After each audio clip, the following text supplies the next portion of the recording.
नमः। ॐ श्री हनुमते नमः।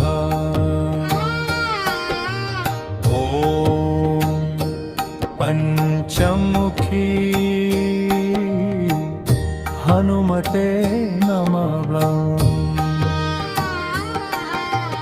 पंचवक्त्रं महाभीमं त्रिनेत्रं च महाबलं सिंहिकागर्भसम्भूतं हनुमन्तं नमाम्यहम्। ॐ हनुमते रक्ष रक्ष सर्वतो माम्। ॐ हनुमते रक्ष रक्ष सर्वतो माम्। पूर्वे हनुमान् कपिमुखधारी रक्षतु माम्। दक्षिणे नारसिंहवपुर्मां सदा पातु। पश्चिमे गरुडरूपवान् रक्षतु।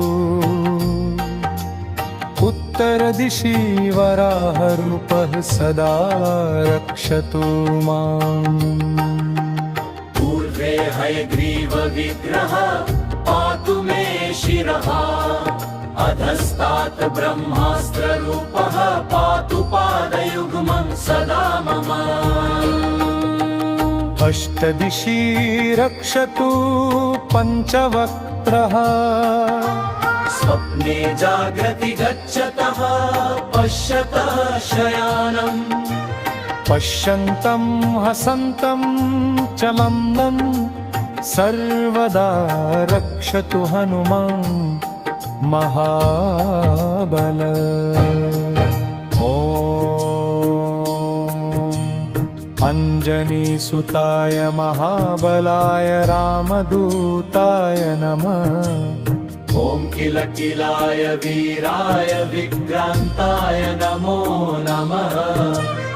ॐ भूतप्रेतपिशाचादिनाशाय स्वाहा। ओमसि धारा कृशानुवत् कवचं मे हनुमान् स्थापयतु। रामभक्ताय रामदूताय हनुमते नमः। सर्वशत्रुनिवारणाय कवचं पठेत्। रक्षां कुरु महाबाहो त्राहि त्राहि नमोऽस्तु ते।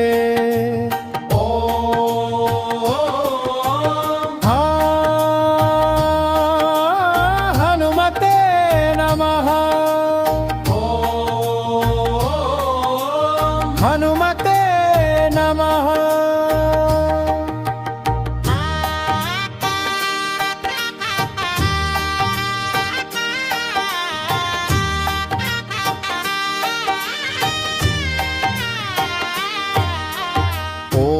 मञ्जनीगर्भसम्भूतमारुतात्मजमुत्तमम्। श्रीरामप्रियं भक्तं वन्दे लङ्काभयङ्करम्। पञ्चमुखमुन्धरं देवं हनुमन्तं नमाम्यहम्। पूर्वं तु वानरं वक्त्रं कोटिसूर्यसम्प्रभम्। दक्षिणे नारसिंहं च भयनाशं सदा समरे। पश्चिमे गरुडं वक्त्रं वक्रतुण्डं महाबलम्। उत्तरं तु वराहं च कामरूपं महाबलम्। ऊर्ध्वं हयग्रीवमुखं शङ्खचक्रगदाधरम्। एवं पञ्चमुखरूपं हनुमन्तं महाबलम्। यो स्मरेत्रातुरुत्थाय सर्वशत्रुभयं हरेत्। नासीत् दुःस्वप्नं शुभं दुष्टग्रहसमुद्भवम्। अभिचाराणि सर्वाणि मन्त्रतन्त्राणि भूतले। सापराधन्नमुच्चेत्तु पञ्चवक्त्रं हनूमतम्।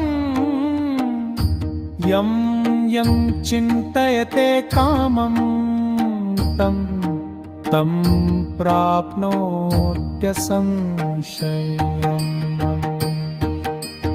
श्रीराम जय राम जय जय राम श्रीराम जय राम जय जय राम ॐ हनुमते रुद्रावताराय नमः ॐ पञ्चमुखी हनुमते नमः ॐ रक्ष रक्ष हनुमते नमः